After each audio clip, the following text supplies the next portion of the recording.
Hello बच्चों, welcome to Shyam sir official. मैं श्याम लारे एक बार फिर आप सभी के सामने। तो फ्रेंड्स, आज की जो वीडियो है ये कक्षा 9th के बच्चों के लिए मोस्ट इम्पॉर्टेंट होने वाली है, क्योंकि कक्षा 9th में अभी हम लोग देखने वाले कि हमारे मासिक टेस्ट होने वाले हैं और ये मासिक टेस्ट माह सितंबर का है। विषय गणित का होने वाला है, कक्षा 9वीं का है ना। ठीक है, तो मासिक टेस्ट आप लोगों के कैसे आएंगे और ये एकदम रियल टेस्ट है फ्रेंड्स। तो आप लोग इसको ध्यान से देख लीजिए। आपके पक्के 20 में 20 अंक यहाँ पर, टोटल 20 में 20 अंक आपको डन है, मिलेंगे, है ना। तो चलिए इस वीडियो को स्टार्ट करने से पहले आप सभी से एक रिक्वेस्ट करना चाहूँगा। अगर आप हमारे चैनल पर न्यू हैं तो हमारे इस चैनल को सब्सक्राइब कर लीजिए फ्रेंड्स, ठीक है। और बेल नोटिफिकेशन को ऑन कर लीजिए ताकि इस तरीके की वीडियो जब भी हमारे चैनल पर अपलोड होगी तो इसका नोटिफिकेशन आपको सबसे पहले मिल जाएगा। तो फ्रेंड्स, बता दूं कि ये जो आप लोगों का एग्ज़ाम है ये 20 मार्क्स का होने वाला है। इसमें आपको सभी प्रश्नों को हल करना अनिवार्य है। सभी प्रश्नों के लिए आवंटित अंक उनके सामने अंकित है और प्रश्न 1 से लेकर 5 तक के वस्तुनिष्ठ प्रश्न हैं और 6 से 9 तक के प्रत्येक प्रश्न में आंतरिक विकल्प दिए गए। तो हम यहाँ पर पूरे प्रश्न को देखने वाले बच्चा। चलिए ध्यान से देखिए बेटा कि पहला प्रश्न दिया है, सही विकल्प चुनकर लिखिए, बिंदु 04 स्थित होगा। तो यहाँ पर देखो बेटा, यहाँ पर x अक्ष 0 है और जो y अक्ष होता है ये y अक्ष कितना दिया है आप लोगों के पास, 4 दिया है, ठीक है। तो यह बिंदु कहाँ पर स्थित होगा, तो यह y अक्ष पर स्थित होगा, क्योंकि यहाँ पर x निर्देशांक 0 है। तो इसका राइट आंसर हो जाएगा ऑप्शन नंबर बी, y अक्ष पर। सिंधु घाटी सभ्यता में प्रयुक्त, फ्रेंड्स ये जो क्वेश्चन है बाय मिस्टेक हो गया है, क्योंकि ये जो क्वेश्चन है आप लोगों का सोशल साइंस का क्वेश्चन है। अगर ये सोशल साइंस में आता है तो आप लोग इसको सी ऑप्शन लगाइएगा, लेकिन आपके टीचर यहाँ पर कोई भी क्वेश्चन चेंज करके दे सकते हैं ना, इसलिए ये क्वेश्चन यहाँ पर रॉन्ग हो जाता है। प्रश्न क्रमांक 2, रिक्त स्थानों की पूर्ति कीजिए। तो यहाँ पर देखो बेटा, दिया है कि बिंदु 7 - 6 की कोटि का मान क्या होगा। तो आपको पता है बेटा 7 और -6, यहाँ पर 7 होता है भुज और -6 होती है आप लोगों की कोटि। तो आपका जो राइट आंसर हो जाएगा -6। ओके। सेकेंड क्वेश्चन बोला है, निर्देशांक अक्ष तल को 4 भागों में बांट देते हैं, जिन्हें क्या कहा जाता है। तो ये निर्देशांक अक्ष तल होते हैं, इसको फर्स्ट भाग, सेकेंड भाग, थर्ड भाग और फोर्थ भाग में बांटा जाता है। तो देखिए बच्चा, इसको अपन बोलते हैं निर्देशांक, कोऑर्डिनेट बोलते हैं। क्या बोलते हैं, निर्देशांक, या आप इसको आप बोलेंगे चतुर्थांश, ठीक है, चतुर्थांश। इसका राइट आंसर हो जाएगा चतुर्थांश, ठीक है। तो आप लोग यहाँ पर चतुर्थांश लिखेंगे।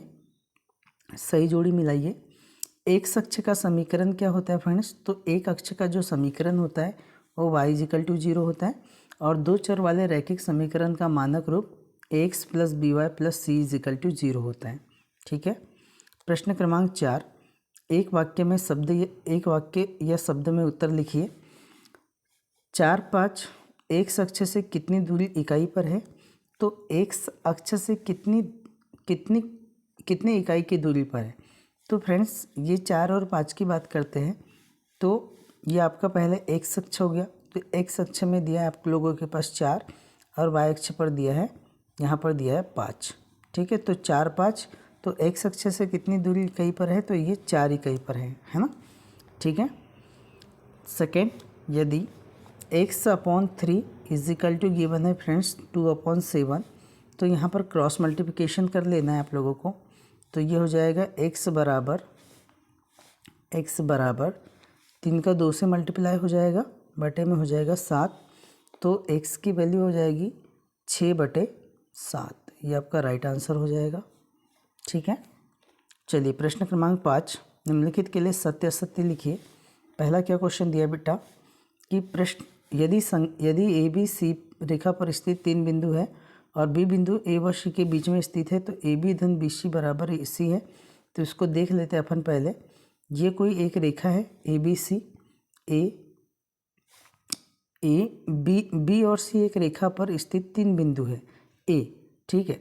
तो कोई रेखा हो गई आप लोगों की बी और सी, इस रेखा पर स्थित कोई बिंदु है ए, ठीक है। तो इसमें बोला है कि बी बिंदुओं ए व सी के बीच में स्थित है। चलो देखते हैं, मतलब ये वाला ऐसा चित्र नहीं बनेगा, ये ऐसा बनेगा कि बी बिंदु ए व सी के बीच में स्थित है, ए व सी के बीच में यहाँ पर कौन सा बिंदु स्थित है, बी। तो हमको क्या बोला है, क्या ए बी धन बी सी, ए बी धन बी सी बराबर ए सी होगा, तो बिल्कुल राइट है। तो ये आप लोगों का सत्य हो जाएगा। सेकंड, संगत हल है या नहीं, है ना। तो यहाँ पर सबसे पहले फ्रेंड्स क्या दिया है, एक्स की वैल्यू 2 गिवन है और वाई की वैल्यू कितनी गिवन है बेटा, 0। हम यहाँ पर मान रखते हैं, ये समीकरण है आपके पास y equal to 2x plus 4। तो y का मान हमारे पास कितना दिया है, 0। तो हमारे पास ये टोटली मान 0 आना चाहिए। तो 2 इंटू एक्स की वैल्यू यहाँ पुट कर लेते हैं 2 प्लस 4, तो 0 इजिकल टू 2 2 = 4 प्लस 4, इसका मतलब 0 इजिकल टू 8। क्या बताओ बेटा, 0 बराबर 0 क्या आ रहा है, क्या नहीं आ रहा है, 0 इज़ नॉट इक्वल 8, 0 बराबर नहीं है 8 का, इसलिए संगत हल नहीं है। ये आप लोगों का असत्य हो जाएगा और पहले वाला सत्य हो जाएगा। ठीक है, मैंने यहाँ पर पूरा डिटेल सॉल्यूशन के साथ में आप लोगों को मैं समझा रहा हूँ बेटा। प्रश्न क्रमांक 6, यदि दो बिंदु ए व बी के बीच स्थित एक सी ऐसा स्थित है कि ए सी बराबर बी सी हो तो सिद्ध कीजिए कि, है ना, ये आपको बताना है। तो सबसे पहली बात बेटा देखो, ए और बी के बीच में हम यहाँ पर इसको बहुत अच्छे से समझते हैं। ये ए व बी हैं, एक रे ए और बी, ठीक है, के बीच में एक बिंदु सी स्थित है, यहाँ पर सी स्थित है, और आपके पास क्या दिया है कि ए सी बराबर है किसके, बी सी के, ये आपके पास दिया है। तो बेटा यहाँ पर आपको मैं बता दूँ कि ए सी बराबर है बी सी के, ठीक है। तो और हमको क्या सिद्ध करना है कि ए सी बराबर है हाफ ए बी के। तो आपको पहले ए बी निकालना है। तो ए बी निकालने के लिए आप लोग क्या काम करेंगे, ए सी धन बी सी करेंगे, ए सी धन बी सी, ठीक है। अब यहाँ पर हमने देखा कि बी सी भी किसके बराबर है, ए सी के बराबर है, तो हम लिख लेते ए सी धन ए सी लिख सकते हैं इसको, ये हो गया ए बी। तो ए बी बराबर क्या हो जाएगा बच्चा, 2AC, 2AC, ठीक है। अब हम 2 का पक्षांतर कर देते तो बटे में जाएगा, तो ए बी बटे में 2 इजिकल टू क्या हो जाएगा, ए सी। मैं इसको ऐसा भी लिख सकता हूँ, ए सी बराबर 1/2 ऑफ ए बी, ओके। और हमको यही सिद्ध करना था, बस इतना आसान था बच्चा। चलो यहाँ पर दूसरा प्रश्न क्या दिया है, यूक्लिड की दूसरी अभिधारणा लिखिए। तो यूक्लिड की दूसरी अभिधारणा क्या है बेटा, ध्यान से समझ लो कि मान लो कि कोई रेखाखंड है ना, आपको ऐसा लिखना है, यदि किसी रेखाखंड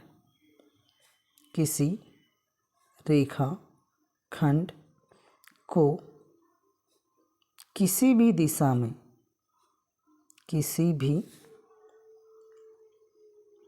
में सीमाहीन बढ़ाया जाए, मतलब कोई उसकी सीमा ना हो, सीमाहीन बढ़ाया जाए, तो वह एक सीधी रेखा बनती है। ये आपको याद रखना है, इसकी दूसरी अवधारणा है, सीधी रेखा बनती है, ओके। बस आपको इतना सा लिखना है फ्रेंड्स। यदि किसी रेखाखंड को किसी भी दिशा में सीमाहीन बढ़ाया जाए तो वह एक सीधी रेखा बनाती है या बनती है, ठीक है, क्लियर, ओके। चलिए नेक्स्ट क्वेश्चन है आप लोगों के पास, प्रश्न क्रमांक 7, यदि x बराबर 2 y इजिकल टू 1 हो तो आपको k का मान याद करना है। बहुत इजी फ्रेंड्स कि x का मान 2 गिवन है और y का मान 1 गिवन है। तो हम लोग यहाँ पर मान रख देते हैं 2 इंटू एक्स की वैल्यू 2 प्लस 3 इंटू वाई की वैल्यू 1 इजिकल टू k।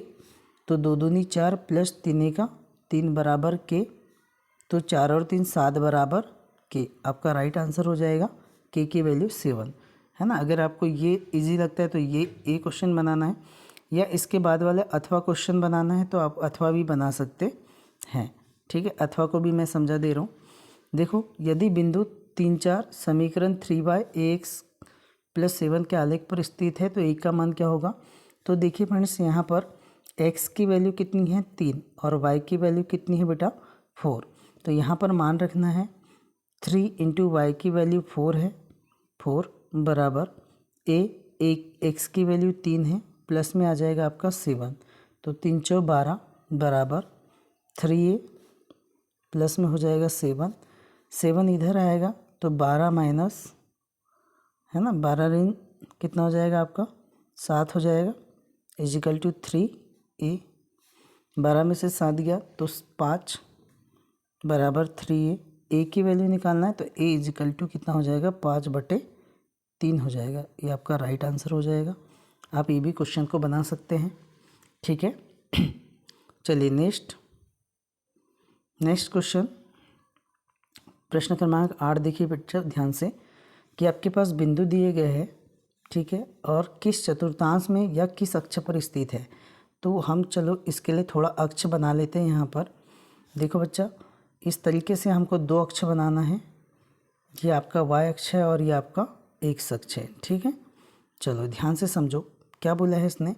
हम यहाँ पर कुछ बिंदु डाल देते हैं। ये मूल बिंदु हो गया आपका, ये आपका 1 2 3 4 5, ये सब धनात्मक होगा इधर, और इधर ऋणात्मक 1 2 3 4 5, ठीक है। इधर सभी ऋणात्मक आएगा, -1 -2, इधर +1 +2 +3 +4, और इधर आगे चलते चलेगा +5, ठीक। और दी सेम ऐसे ही इधर भी आप लोगों को बना लेना है, -1 -2 -3, ठीक है। और यहाँ पर आपको सारी चीज़ों को देखना है कि मैंने आपको बताया है कि ये जो पहला चतुर्थांश होता है बेटा, ये आप लोगों का प्लस होता है, दूसरा माइनस होता है, तीसरा चतुर्थांश माइनस होता है, और चौथा चतुर्थांश प्लस और क्या होता है माइनस होता है। तो हम यहाँ पर एक एक चीज़ को देख लेते हैं। चलिए, मैंने बोला इसको याद रखना है आपको, प्लस और प्लस ये फर्स्ट चतुर्थांश में होता है। सेकंड की बात करता हूँ तो सेकंड जो होता है बेटा, माइनस और प्लस ये सेकंड चतुर्थांश में होता है। थर्ड की बात करते हैं तो माइनस और माइनस ये थर्ड चतुर्थांश में होता है, और लास्ट प्लस और माइनस ये फोर्थ चतुर्थांश में होता है, ठीक है। तो यहाँ पर देखिएगा 1 और 2 दोनों प्लस हैं, तो ये कौन से चतुर्थांश में आ जाएंगे, फर्स्ट चतुर्थांश में आ जाएंगे। नाम लिखना है इसका। -5 और 3, देखिए -5 और 3 ये सेकंड चतुर्थांश में हो जाएंगे, द्वितीय चतुर्थांश। 4 -5 ± 4 चतुर्थांश, ये वाला आप लोगों का फोर्थ चतुर्थांश में हो जाएगा। 4 और 0 की बात करते तो ये कौन से अक्ष पर स्थित होगा, तो यहाँ पर y अक्ष 0 है, इसका मतलब ये x अक्ष पर स्थित होगा। यहाँ पर भी देखिए फ्रेंड्स कि y अक्ष 0 है तो ये भी x अक्ष पर स्थित होगा। यहाँ x अक्ष 0 है तो ये y अक्ष पर स्थित होगा, है ना। आपको ये बहुत अच्छे तरीके से लिख लेना है, ओके। चलिए, आपको लिखना है ये जो है ये फर्स्ट चतुर्थांश, सेकंड चतुर्थांश, ये फोर्थ चतुर्थांश, ये x अक्ष पर स्थित है, ये भी x अक्ष पर, और ये y अक्ष पर स्थित है, ओके। चलिए, अगर अथवा बनाना चाहे तो आप कार्ती तल का निर्धारण करके आप लोग ये अथवा प्रश्न को भी बना सकते हैं। इस तरीके से कार्ती तल का निर्धारण करना है, ठीक है, ठीक। वही +1 2 3 4 5 इस तरीके से, -1 -2 -3 -4 -5 ऐसा, ठीक है। इस तरीके से आप लोग बिंदु को देख लेना। पहले आपको x अक्ष पहले x निर्देशांक है, फिर y, पहले x फिर y, x y, इस तरीके से कार्तीय नल का निर्धारण करना है, ठीक है। प्रश्न क्रमांक 9 को ध्यान से देखिए बेटा कि क्या दिया है, समीकरण दिया है आपको को ax + by + c के रूप में व्यक्त कीजिए और abc के मान लिखिए। चलो यहाँ पर देखो, मैं इसको ऐसा लिख सकता हूँ, x - 1/5 y -10 = 0। अब हमको a + by के रूप में देखना है, तो एक x के आगे कुछ नहीं, तो x प्लस यहाँ पर प्लस लिखेंगे -1/5, और ये हो जाएगा आपका y माइनस यहाँ पर प्लस लिखेंगे, फिर लिखेंगे -10 = 0। अब देखिए फ्रेंड्स, यहाँ पर ये जो दिया गया बेटा, ये पहला जो मान दिया है ये a का मान दिया है, ये आपका b का मान दिया है, और ये आपका c का मान दिया है। तो ए का मान हो जाएगा यहाँ पर कितना 1, बी का मान हो जाएगा -1/5 और जो सी की वैल्यू है हो जाएगी -10। ओके, चलो ठीक है। नेक्स्ट क्वेश्चन आप लोगों के लिए ये दिया है कि किसी संख्या में 16 जोड़ने पर वह स्वयं का 3 गुना हो जाती है, तो संख्या याद कीजिए। मान लो फ्रेंड्स, माना वह संख्या x है, x में 16 जोड़ने पर वह स्वयं की x की कितनी गुना हो जाएगी, 3 गुना हो जाएगी। तो x + 16 = 3x, x का पक्षांतर कर देते तो 16 = 3x - x, 3x में से x गया तो कितना बचेगा बेटा 2x = 16।